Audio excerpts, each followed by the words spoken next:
Alors on compare, on prend, on teste, on utilise. Puis on jette, on remplace et on amasse. Pas seulement les choses, les personnes aussi. Nos relations amoureuses et sexuelles sont à l'image de la société de consommation dans laquelle nous avons grandi. Pourtant, nous voulons être aimés.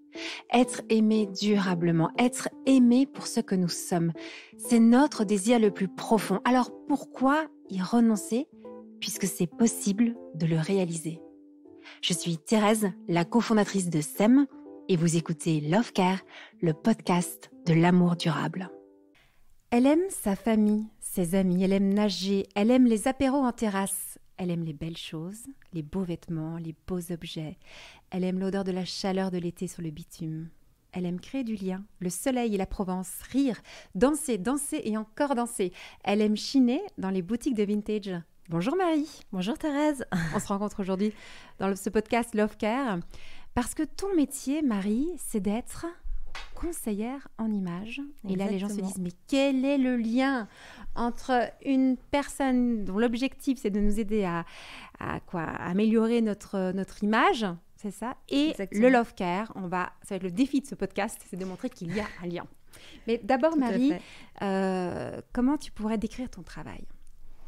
Alors, mon métier, c'est d'accompagner mes clients, donc hommes et femmes, pour les aider à se sentir bien, en fait, dans leurs vêtements, qu'ils se sentent beaux, qu'elles se sentent belles aussi.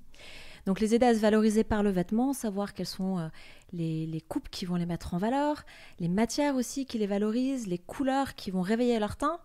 Et puis aussi, le deuxième volet, c'est vraiment de les accompagner pour qu'ils aient un style vestimentaire qui corresponde à leur personnalité.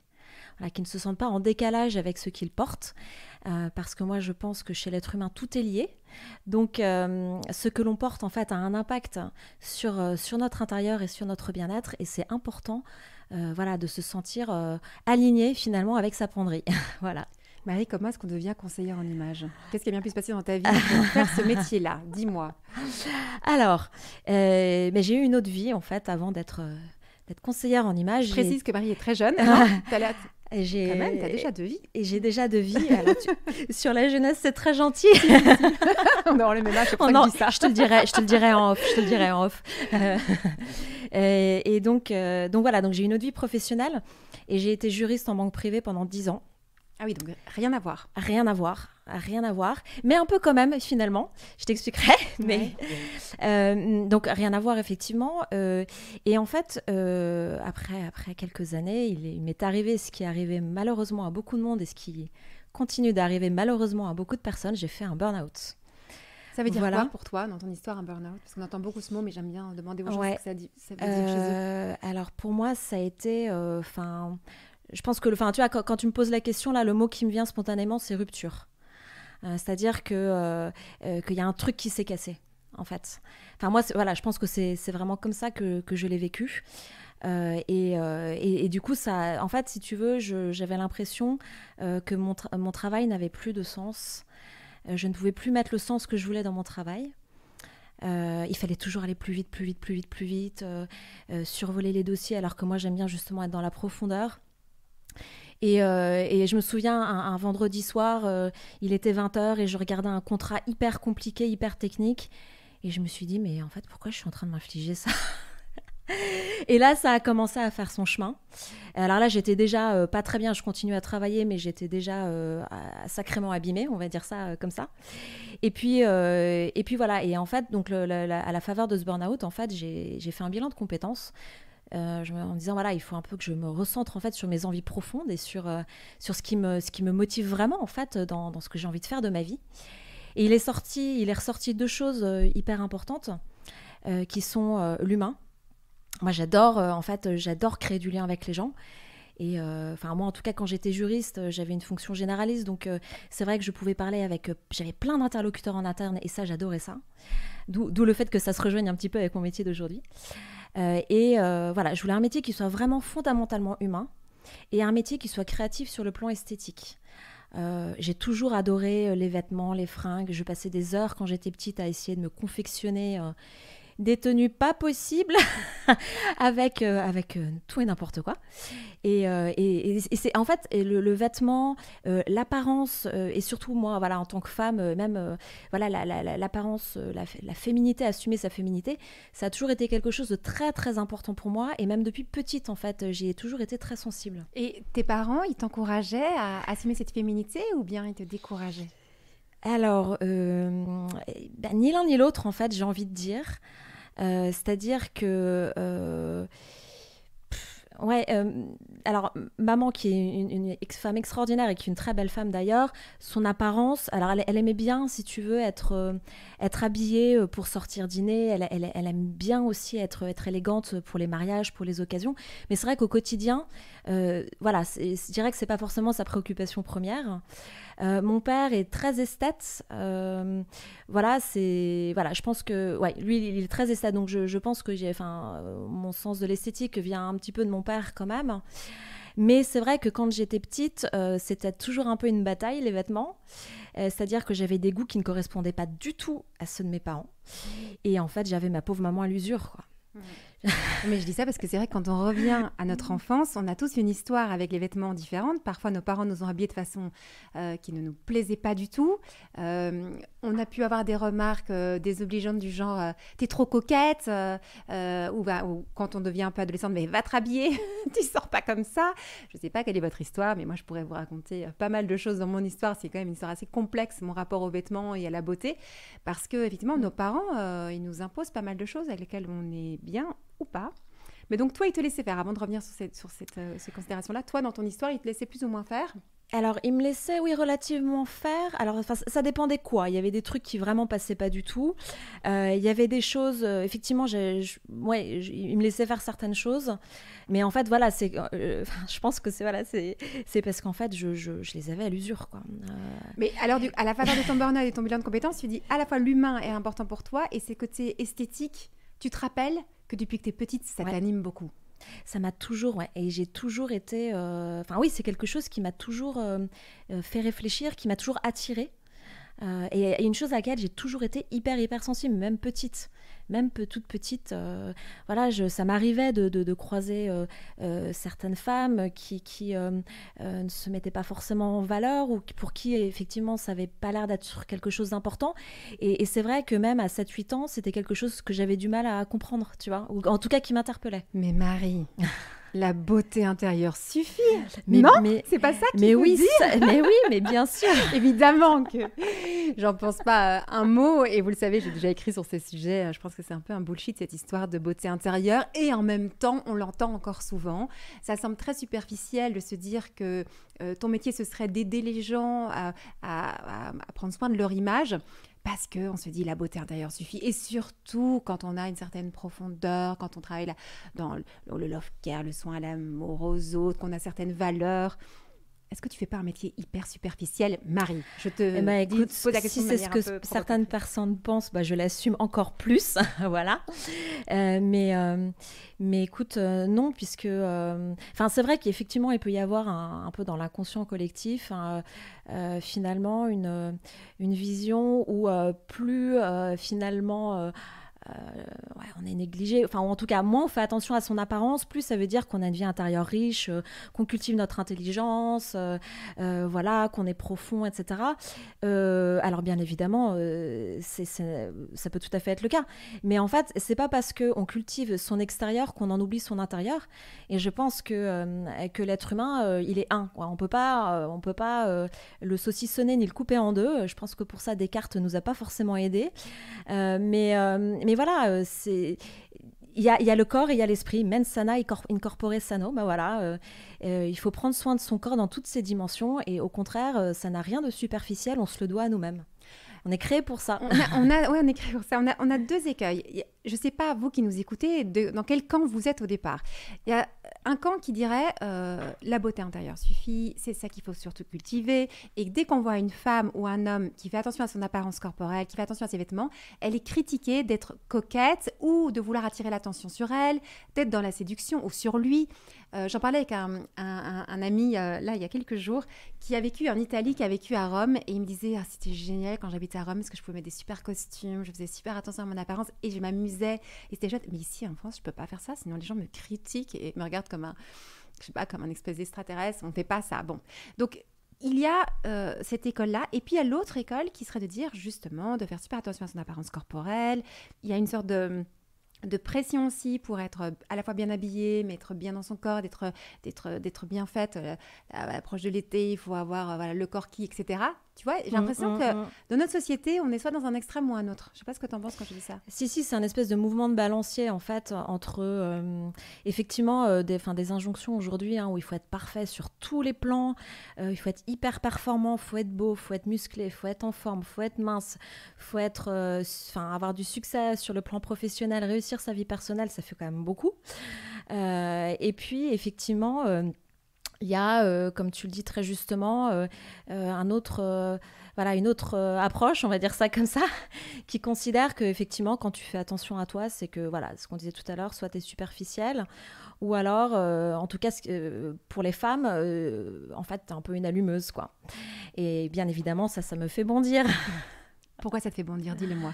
Mais parce que encore une fois, c'est pas parce qu'on prend soin de soi, et en tout cas pour les femmes, voilà, qu'on ose finalement affirmer notre féminité et aussi notre pouvoir de séduction, parce que ça passe aussi par ça, pas que, mais voilà, c'est humain, c'est naturel. Je pense que c'est tout à fait sain d'avoir envie de se trouver beau, de se trouver belle, et d'être satisfait de son reflet dans le miroir. Et puis aussi, se sentir, sentir aussi que l'on plaît. Et encore une fois, tout est une question de mesure. Tout est une question de mesure. Il ne s'agit pas de passer des heures et des heures devant son miroir, ni de chercher à tout prix le regard des autres. Mais on vit aussi, on vit à travers notre regard et à travers celui des autres aussi. Donc les deux sont importants. Ouais. Je te rejoins dans ce que tu dis parce que quand on rentre dans une pièce, quand on rencontre quelqu'un, la première chose que les gens voient de nous, c'est notre corps et notre apparence. Et ils se font déjà une idée de nous. Donc, en fonction de la façon dont on s'habille, on se tient, on prend soin de notre corps, on envoie toute une série de messages qui vont permettre la relation ou pas. Mais moi, je le vois bien, par exemple, dans le cadre de mes consultations, par exemple avec les célibataires aussi, ils vont dire « Je voudrais être aimée pour ce que je suis ». Et je ne veux pas être aimée pour l'image que je peux renvoyer. Qu'est-ce que toi, tu réponds à ça? Alors en fait, sur la première partie de ta question, effectivement, tu as tout à fait raison. Notre apparence transmet des messages. Le vêtement, c'est un langage non verbal. Donc qu'on le veuille ou non, on envoie des messages. Donc c'est important d'en être conscient, et c'est important aussi justement que ces messages soient ajustés en fait avec ce qu'on est. L'idée c'est pas de se transformer, justement c'est d'essayer de réunir en fait finalement notre intérieur et notre extérieur en fait pour que les deux coïncident. Et puis effectivement, sur le fait d'être aimé pour ce que l'on est, bien évidemment, moi j'ai envie d'être aimée pour ce que je suis, toi aussi et tout le monde, mais notre apparence fait partie de ce que l'on est. Donc quand on est aimé pour ce que l'on est, bien évidemment, c'est important d'être aimé pour notre personnalité, pour nos qualités, même pour nos défauts aussi qu'on peut trouver charmants parfois, mais notre apparence aussi fait partie de nous. Ce n'est pas... c'est pas une excroissance, c'est pas quelque chose qui est hors sol. Donc notre apparence fait partie de ce que l'on est, et c'est important qu'on nous trouve beau, qu'on nous trouve belle, et notamment voilà, quand on est dans une relation de couple, que notre conjoint ou notre conjointe nous trouve beau ou nous trouve belle, c'est hyper important. Ouais, mais je me rends compte déjà avant d'aller sur la relation de couple, c'est qu'on a tendance quand même à hiérarchiser, à se dire que c'est plus important le corps ou moins important. Et là, quand on t'entend, tu dis tout est lié et que c'est fait partie de ce qu'on est, quoi. Il n'y a pas à hiérarchiser en disant que c'est moins bien qu'une personne soit attirée par toi parce qu'il te trouve désirable physiquement. C'est pas quelque chose de mal, ça. Pas du tout, et au contraire. Au contraire. Je suis d'accord avec toi de dire au contraire. Attends, parce que, vas-y, moi j'ai une idée derrière la tête quand je dis au contraire. Toi, tu dis quoi? Alors, attends, oui, sur la hiérarchisation. Ouais. Oui, je comprends ce que tu veux dire sur la hiérarchisation. En fait, la problématique face à laquelle on se trouve, c'est une question de temps aujourd'hui, en fait. C'est vrai qu'on n'a pas forcément le temps de tout faire. Et en fait, prendre soin de son apparence, on se confronte principalement à une problématique temporelle.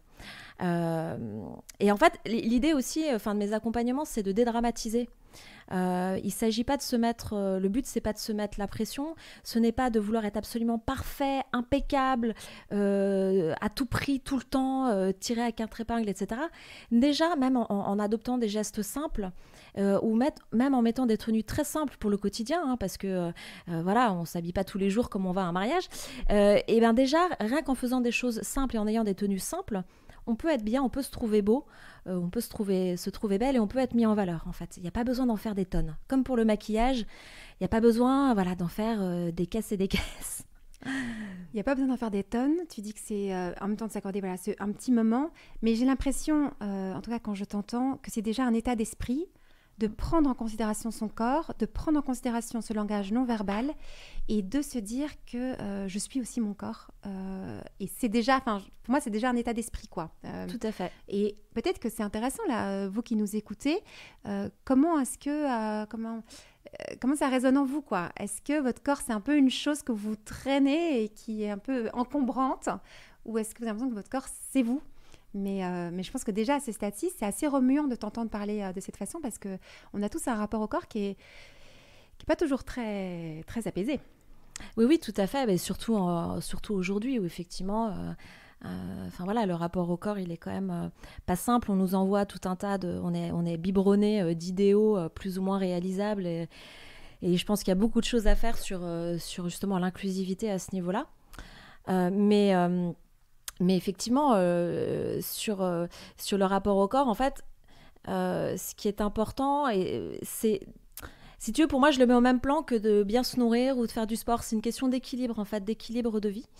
Et c'est voilà, on n'imaginerait pas un instant, et même si dans le quotidien c'est bien évidemment pas simple à organiser non plus, mais voilà, on essaie quand même de bien se nourrir, on va pas mal se nourrir.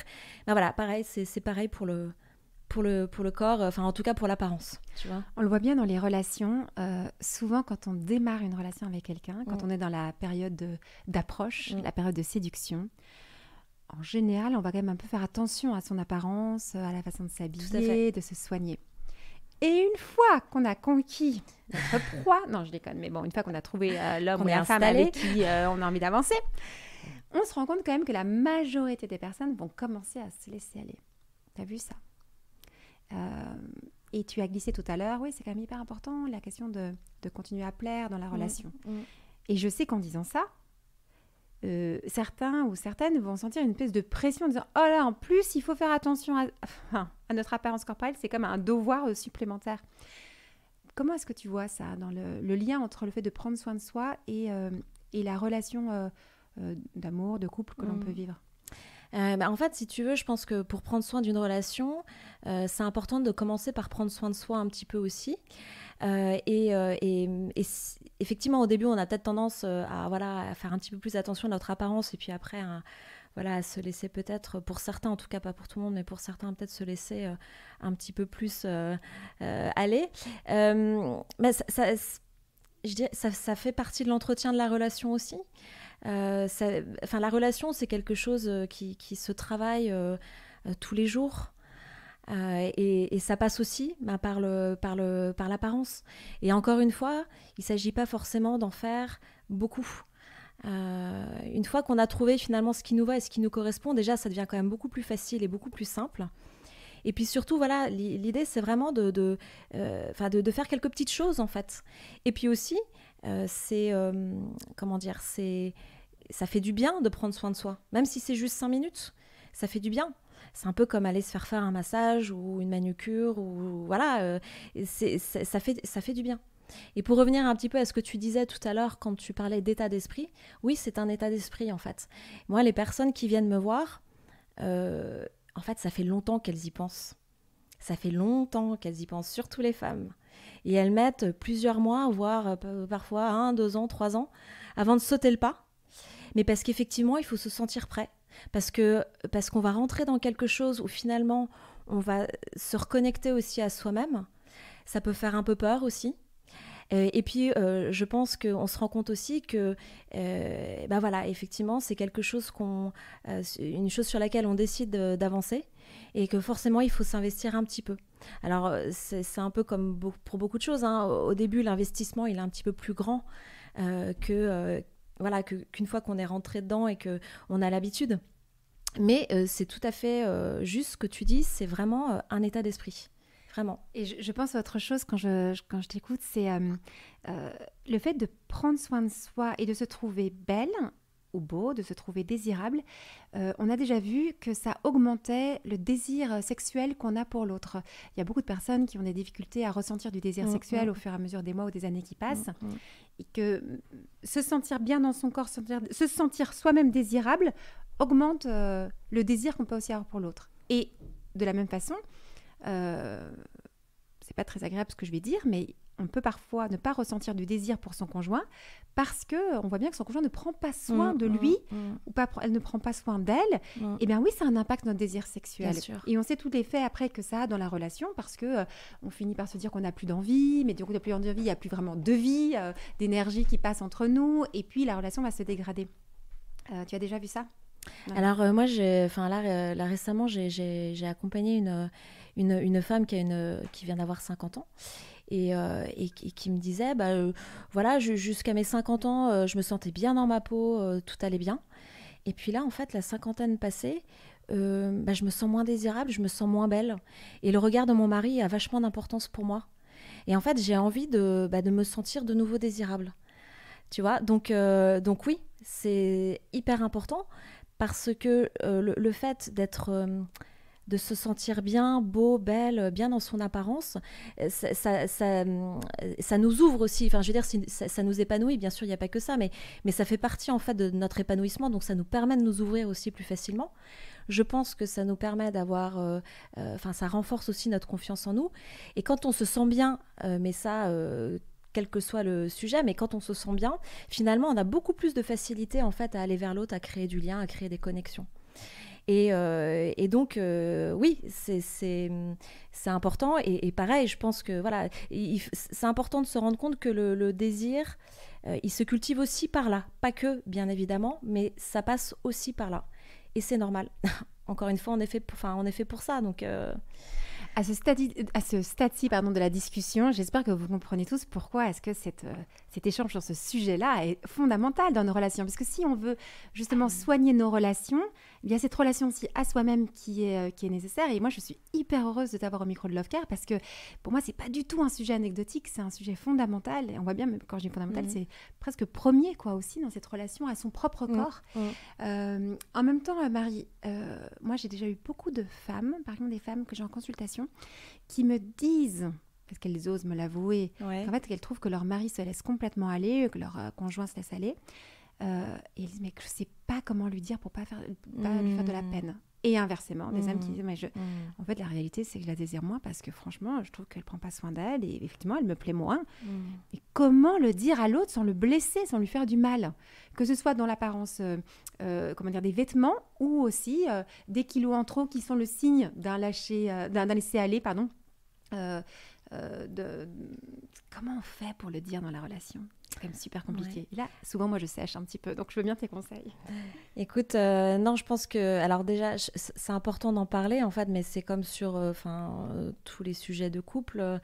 C'est pas facile à aborder, comme beaucoup de sujets, mais c'est important d'en parler. Je pense qu'il faut y aller avec beaucoup de délicatesse, en fait. Et à chacun, et de trouver les mots, finalement, qui vont rassurer aussi son conjoint en disant je t'aime pour ce que tu es, je t'aime infiniment, mais moi j'ai besoin aussi un petit peu de ça, j'ai besoin de ça en fait, et je te trouve très belle et j'ai besoin j'ai besoin quoi, voilà, j'ai besoin de ça. Et je sais qu'il y a des femmes qui pourraient être blessée de ça. Oui. Genre, quoi, t'as besoin de ça tu vois, ça peut heurter. En fait, alors, ce qui est très important, je pense, c'est de surtout pas rentrer dans la comparaison avec qui que ce soit. Ne surtout pas lui dire à elle ou à lui, mais regarde un tel ou une telle, comme elle est bien habillée, comme il est bien habillé, comme il est, comme il prend soin de lui, etc. Surtout, alors déjà, ne surtout pas rentrer dans la comparaison.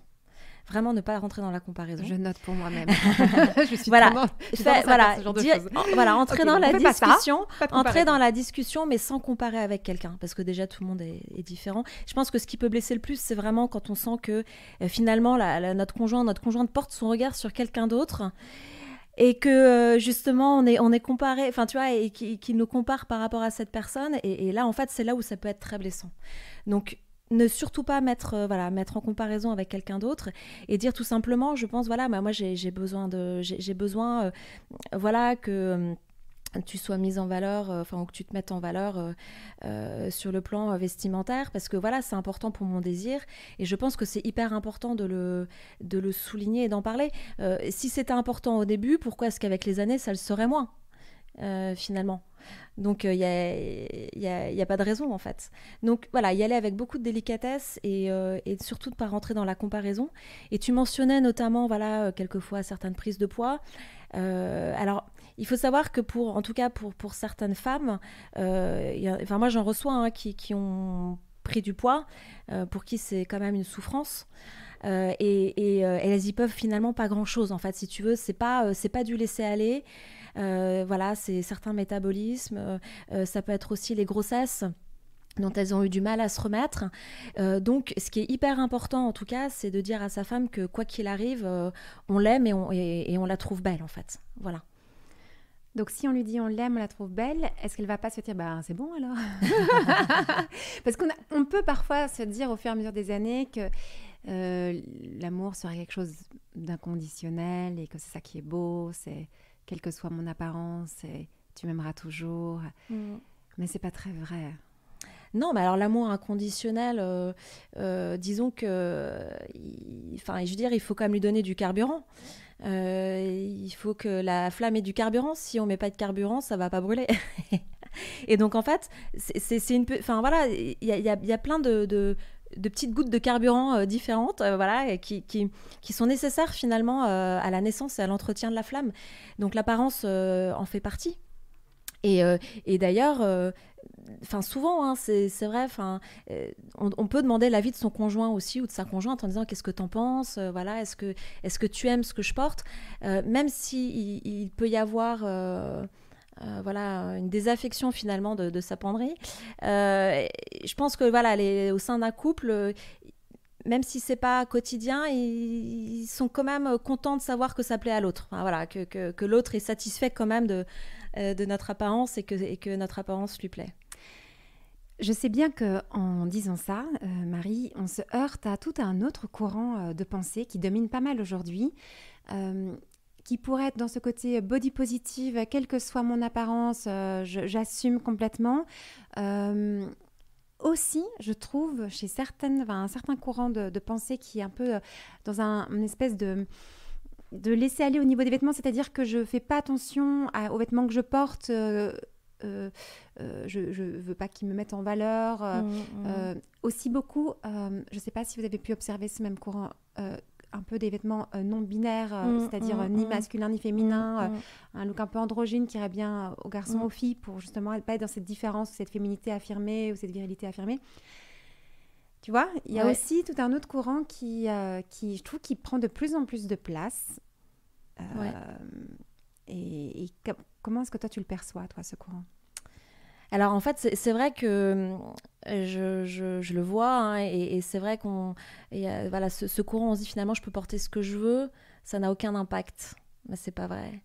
C'est ce que je disais au début, quand nos vêtements disent quelque chose. Donc, qu'on le veuille ou non, inconsciemment ou non, les autres vont forcément, on va transmettre des messages, les autres vont se faire une opinion, alors pas forcément figée bien évidemment, mais de qui l'on est, de ce que l'on est, etc. Donc, c'est très important de savoir que le vêtement est un moyen de communication, et qu'on dit quelque chose. Donc ça, et on aura beau essayer de trouver, je dirais, des subterfuges, comme pour en se disant de toute façon je porte des vêtements non genrés, ou ce qui peut très bien aller à certaines personnes d'ailleurs, mais rentrer dans une démarche finalement de porter des vêtements non genrés, ou de rentrer dans une démarche où en disant voilà, je m'en fiche parce que voilà, et je fais tout pour montrer que je m'en fiche ou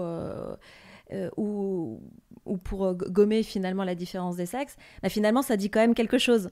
Donc bon, c'est un peu le lion qui se mord la queue. De toute façon, on transmet quelque chose et on dit quelque chose. Donc il faut en avoir conscience en fait. Ça me fait penser aux adolescents qui ont comme caractéristique d'être, j'ai envie de dire, mais je le dis avec tout l'amour que j'ai pour eux, très égocentrés, c'est-à-dire qu'ils sont justement dans la contradiction par rapport à ce que tu viens de dire. Ils pensent que ça ne regarde personne, la façon de s'habiller. Là, j'étais encore dans un lycée il y a quelques jours et les surveillants m'expliquaient que les conflits qu'ils pouvaient avoir avec les élèves, c'était que parfois, ils devaient leur dire non, on ne met pas ce genre de vêtements. Par exemple, la mode des crop tops, ben non, c'est pas permis au lycée, ou se mettre en short non plus pour les garçons, etc. Et souvent, les ados ne comprennent pas ça. Ils s'énervent de façon assez... parfois caricaturale, mais je dis ça avec vraiment toute la bienveillance et toute la douceur que j'ai pour eux. Hein. Toi, comment est-ce que tu peux leur répondre à cette remarque de dire, mais par exemple, les filles qui diraient, c'est le problème des garçons s'ils voient quelque chose de sexuel dans la façon de m'habiller. C'est pas à moi à m'ajuster, c'est pas à moi à changer. C'est une question qui est un peu délicate aussi parce que c'est pas facile en fait de faire passer de répondre à ce genre de questions et de faire passer ce genre de message, mais de toute façon, c'est pas le problème. C'est le problème des garçons. Oui et non, c'est-à-dire que bien évidemment, c'est aux garçons et aux hommes de se maîtriser, mais il faut que les femmes et les jeunes filles soient conscientes qu'elles renvoient un message. Quand on porte une jupe très très très très courte avec un crop top et qu'on a le corps assez dénudé, on renvoie un message de disponibilité. C'est important d'en avoir conscience en fait. Donc c'est important d'en avoir conscience. Je pense que, encore une fois, il y a des questions de contexte aussi. On n'irait pas au boulot en maillot de bain, même quand il fait très très chaud et que ce serait bien agréable. Mais il y a aussi une question de contexte à respecter. Donc tout dépend aussi du contexte dans lequel on se place.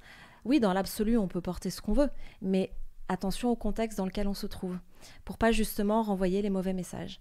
Et tu serais peut-être surprise de savoir qu'il n'y a pas qu'au lycée, il n'y a pas que les adolescents. Moi, j'anime aussi des ateliers en entreprise. Et là, récemment, on m'a fait une demande et on m'a dit, les jeunes de l'équipe viennent en short micro. Et il a fallu leur dire, mais non, en fait, on est dans un secteur d'activité où c'est juste pas possible. Voilà. Donc il y a aussi une question de contexte à respecter et qui est super important. Et en fait, bien évidemment, le vêtement, c'est personnel, ça doit aller bien évidemment de pair avec qui l'on est. Mais effectivement, il y a aussi un contexte dans lequel il faut s'ajuster, en fait. Voilà. Pour que justement, les messages qu'on renvoie soient pas mal perçus. Voilà, ou décalés. Ça demande vraiment de sortir de ce fameux égocentrisme, c'est-à-dire de dire que je ne suis pas toute seule sur Terre et que je suis un être de relation. Et tu vois, de prendre conscience que j'envoie des messages malgré moi, c'est prendre conscience que l'autre existe avec son système de valeurs, de croyances. Moi, c'est ça qui m'interpelle le plus, c'est quand on dit je m'en fiche, c'est vrai, parfois de dire non, je ne prends pas en considération la personne de l'autre avec ce qu'elle est. Et c'est pas facile de sortir de ça et de se dire que voilà, on est des êtres de relation, quoi. Oui, effectivement, et en même temps, je pense qu'il y a ce que tu dis, cette prise de conscience que l'autre existe, mais en fait, aujourd'hui, j'ai l'impression qu'on confond un peu beaucoup de choses, et c'est pas parce que finalement l'autre existe et qu'il est là. Enfin, je sais pas comment dire ça, mais c'est pas parce que finalement je reconnais que l'autre existe que ça veut dire que j'accepte que l'autre régente ma vie. Tu vois ce que je veux dire? Donc c'est pas parce que je reconnais que mon style vestimentaire est un langage, qu'il transmet des messages et que je vais renvoyer tel ou tel message, qui seront vécus comme ça par l'autre. Ça veut pas dire que parce que je reconnais ça, finalement, j'accepte que l'autre vienne régenter ma garde-robe. C'est pas ça du tout. C'est deux choses différentes. La prise de conscience, oui. L'autre qui vient régenter notre vie et notre garde-robe, non. C'est hyper intéressant de t'entendre dire ça parce que tu as raison de soulever cet écueil pour ne pas tomber là-dedans, pour ne pas commencer à tomber dans un autre excès, c'est-à-dire que je m'habille en fonction de l'autre. Comment est-ce qu'on fait ? Quand tu dis je m'habille en fonction de... C'est-à-dire justement le côté il va régenter ma vie et je vais complètement m'adapter, mais m'adapter dans le sens de me soumettre, dans le mauvais sens du terme pour le coup, à ce que l'autre veut. Comment garder mon identité tout en prenant en considération ce que tu viens de dire, que l'autre existe. Enfin, tu vois, c'est quand même pas évident notre affaire. C'est pas évident. Je pense que déjà, ça demande de bien se connaître, parce que justement, voilà, c'est une question d'identité. Et est-ce que, finalement, la question que je me pose, quand on dit finalement, je porte ce que je veux, ça n'a aucune espèce d'importance, est-ce que finalement, on se connaît vraiment ? Est-ce que finalement, on s'est posé la question de qui je suis, et est-ce que finalement ça reflète notre identité ? C'est pas parce que on rue dans les brancards en disant mais moi je m'en fiche, c'est pas grave, ça n'a pas, enfin les autres, le regard des autres n'a aucune espèce d'importance. Est-ce que finalement est-ce qu'on est vraiment en fait en cohérence avec notre identité profonde ? Je suis pas sûre. Tu vois, parce que malgré tout, on a beau dire que le regard des autres n'a pas d'importance ou ce qu'ils pensent n'a pas d'importance, je pense que dans la réalité, c'est pas comme ça. On existe aussi par le regard des autres et on en a besoin. Ça ne veut pas dire qu'on est complètement dépendant. Au contraire, c'est parce que ce que tu dis est tout à fait juste. On a des aides de relation. Donc, on existe en tant qu'individu, mais on existe aussi parce qu'on est en relation avec d'autres personnes. Donc voilà, cette façon un petit peu de dire voilà, je m'en fiche, je pense que peut-être finalement est-ce que notre identité profonde c'est je m'en fiche, je suis pas sûre. Apprendre à se connaître. Oui, apprendre à se connaître, c'est le moins important ça. Et faire les choses vraiment en conscience, et enfin qu'on y consente en fait vraiment. Et pour consentir vraiment à quelque chose, faut savoir qui on est en fait. Est-ce que mon choix ou les actes que je pose sont libres ? Là, c'est exactement pareil avec le vêtement. C'est difficile d'apprendre à se connaître parce que je parle pour moi. Je trouve qu'on évolue, on change en fonction des années. Tu vois, je trouve ça compliqué l'histoire des vêtements parce que j'ai l'impression que ça change sans cesse, tu vois, entre... quand on n'a pas d'enfants, quand on a des jeunes enfants, quand ils sont grands. Par exemple, moi, j'avais l'habitude de porter souvent des mini-jupes. Et puis un jour, mes enfants m'ont dit « Maman, on n'aime pas trop quand tu portes des mini-jupes. » Ça m'a fait quelque chose, en fait, de voir que dans le regard de mes enfants, ils n'avaient pas envie de voir une maman un peu sexy, quoi. Après, donc tu dis « Ah mince, mais je suis quoi ? Je suis qui ? Où est-ce que je peux porter ça ?» Enfin, je trouve que c'est compliqué, cette affaire-là. En tout cas, personnellement, je me galère. T'es pas d'accord avec cette histoire qu'on change beaucoup ? Si. Et donc, apprendre à se connaître alors en fait, je pense que la vie, les circonstances changent. Je pense que bien évidemment, nous-mêmes, en tant qu'individus, on évolue. Mais ce qui peut tanguer, c'est la vie en fait. Et c'est tout à fait normal. Moi, c'est ce que je dis aussi à mes clientes et voilà, aux personnes que je rencontre, c'est que en fait, la vie, c'est des mues successives. Et c'est tout à fait normal, à un moment donné, quand il y a eu un petit ou un gros changement, que ça ait un impact sur notre garde-robe, sur nos envies vestimentaires, et on se dit « Ah là là, mais je me vois plus du tout dedans ». Mais ce qui ne veut pas dire que ça n'allait pas du tout avant. En fait, c'est juste qu'on a franchi une étape, on a passé un autre cap, et donc on a besoin finalement de réajuster notre penderie avec ce que l'on est. Et ça, c'est un syndrome et un phénomène tout à fait normal. Et 95% des personnes que j'accompagne, quand elles viennent me voir, elles viennent parce qu'il y a eu un changement dans leur vie qui a fait que, en fait, elles se sentent un petit peu perdues dans leur garde-robe et elles ne savent plus trop où elles en sont. Mais ça peut être des petits changements, ça peut être le passage de cap d'une dizaine, ça peut être effectivement des changements professionnels, des licenciements, des reconversions, ça peut être un déménagement, ça peut être des grossesses, ça peut être une relation qui s'est terminée.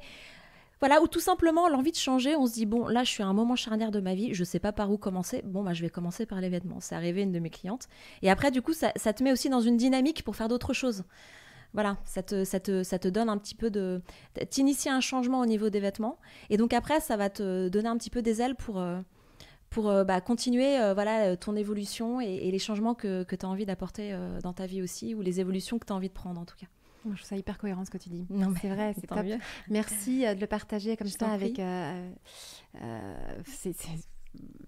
tout ce que tu dis, moi je trouve que ça résonne, ça a du sens ce que tu partages, et je trouve ça très cohérent avec tout ce qu'on essaye de faire aussi chez Sam Love Care.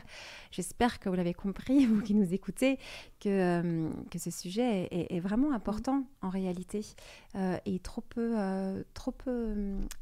approfondi comme tu le fais. Donc merci Marie. Mais je t'en prie. En même temps, quand on arrive chez toi, tu nous poses quoi comme question au départ ? Alors la première question que je pose, c'est pourquoi est-ce que vous venez me voir ? Expliquez-moi en fait votre besoin. D'accord. Et donc là, la personne commence à parler.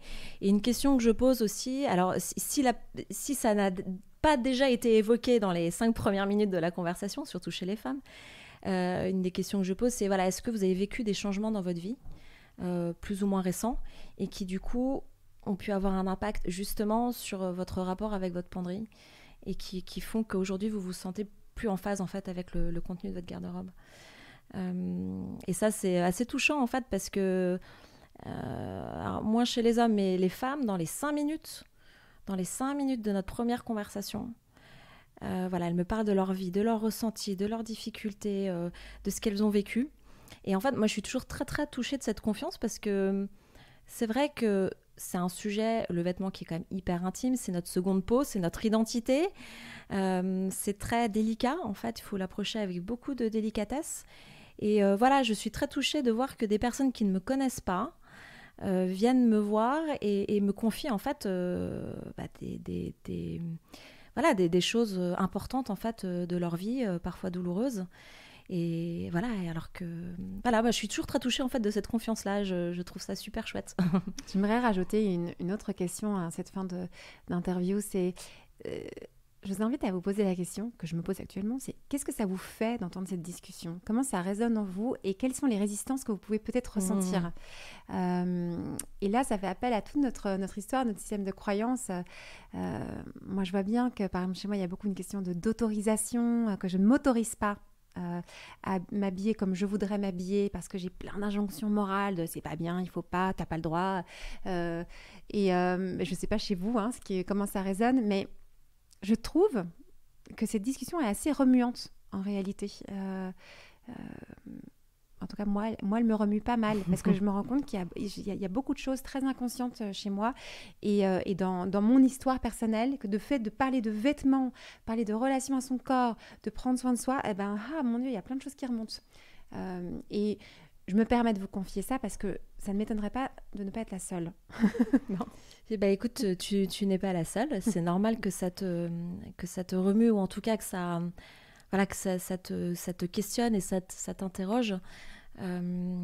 Effectivement, notre rapport au corps et notre rapport aux vêtements prennent leur source en fait finalement dans notre vécu. Notre vécu est hyper important, donc ça peut être notre éducation, ça peut être moi je pense à un client notamment, il m'a dit moi quand j'étais au lycée, j'étais l'objet de railleries en fait, parce que j'avais pas les dernières baskets à la mode, et aujourd'hui en fait quand je m'habille, je veux juste avoir la paix, je veux juste qu'on se moque pas de moi.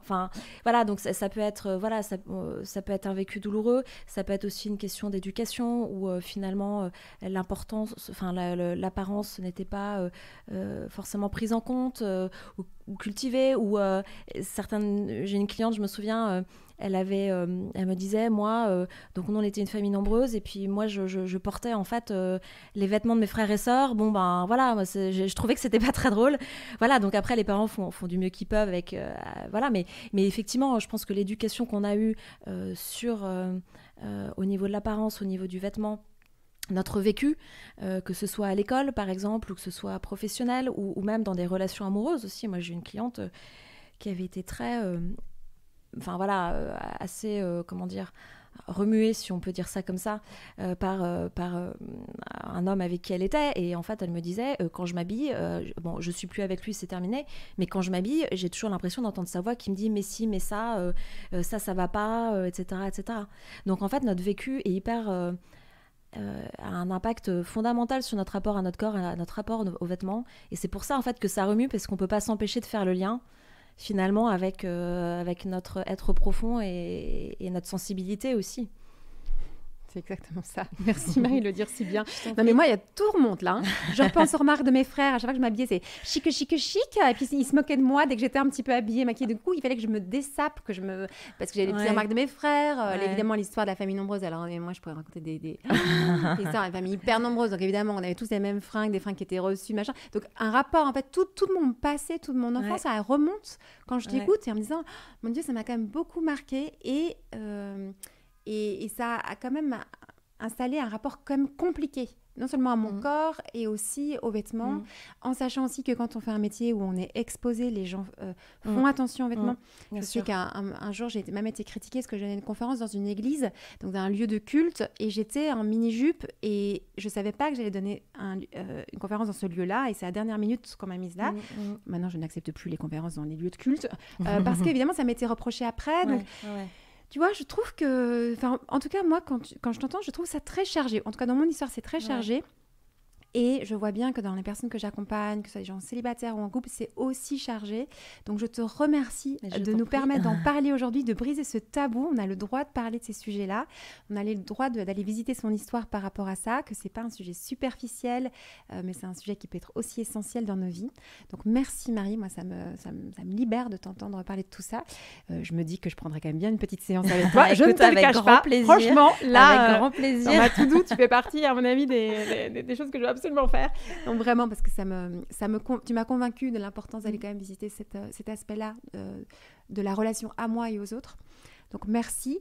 Et juste pour terminer, Marie, une chose que tu voudrais dire à celles et ceux qui nous écoutent, que tu as comprise là récemment, tu t'es dit, voilà, s'il y avait une chose que je voudrais vous transmettre là aujourd'hui, ce serait tout ce que tu en fait, de ne pas avoir peur, en fait. Vraiment de ne pas avoir peur. Et qu'en fait c'est un super voyage en fait aussi avec soi-même. En tout cas voilà, moi c'est ce que je constate dans mes accompagnements. Moi j'ai une cliente un jour qui m'a dit mais je comprends pas pourquoi j'ai pas fait ça plus tôt. Et en fait vous ne serez pas transformé, l'idée, vous n'êtes pas des poupées. En tout cas ce métier-là, le but n'est absolument pas de projeter mes goûts, mes envies vestimentaires sur vous. Donc vraiment de pas avoir peur, le but c'est pas de vous transformer, justement c'est de faire ressortir qui vous êtes, et si ça vous remue un petit peu, c'est normal, et soyez rassurés, voilà, ça arrive à tout le monde, c'est tout à fait normal. Voilà. Ok, donc on arrête d'avoir peur. Voilà, et surtout voilà, que le but c'est vraiment de retrouver le plaisir de s'habiller et s'amuser avec ses vêtements. Finalement, c'est ça. Ça, j'aime bien cette conclusion, parce que tu nous invites à remettre de la joie dans notre vie, de l'amusement, de la légèreté. C'est aussi important. Mais c'est hyper important. C'est pas parce que c'est quelque chose de profond qu'il faut pas y mettre de la légèreté et de l'amusement. Au contraire. Merci Marie. Si vous désirez l'amour durable, retrouvez toutes les propositions de SEM sur notre site internet sem.co et sur nos réseaux sociaux Instagram et Facebook.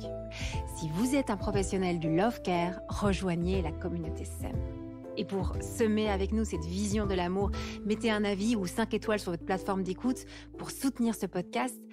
Venez signer notre manifesto et surtout, parlez de SEM autour de vous.